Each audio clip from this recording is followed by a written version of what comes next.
හරි. එහෙනම් ඔක්කොම එළවලු වර්ග බැලුවද? හැම කෙනාම බැලුවද? ඉංග්‍රීසි නමක් දැන් මතකයි නේද? එලකියුෂන් එකට ඔන්න පාඩම් කරගන්න ඕනි. ඔන්න අපි කිව්වා මේවා උයලා සහ අමුවෙන් දෙකෙන්ම කන්න පුළුවන් කියලා. නේද? කිව්වා නේද?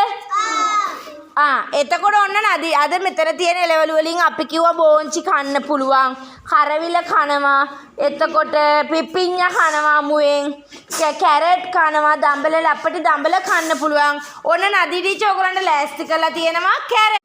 හරි. එහෙනම් ඔක්කොම එළවලු වර්ග බැලුවද? හැම කෙනාම බැලුවද? ඉංග්‍රීසි නමක් දැන් මතකයි නේද? එලකියුෂන් එකට ඔන්න පාඩම් කරගන්න ඕනි. ඔන්න අපි කිව්වා මේවා උයලා සහ අමුවෙන් දෙකෙන්ම කන්න පුළුවන් කියලා. නේද? කිව්වා නේද?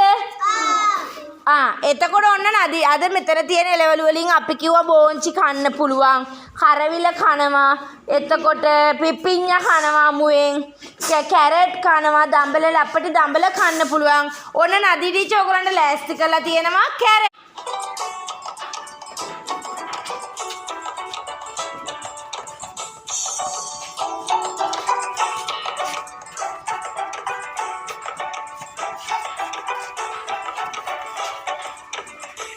ඉලවලු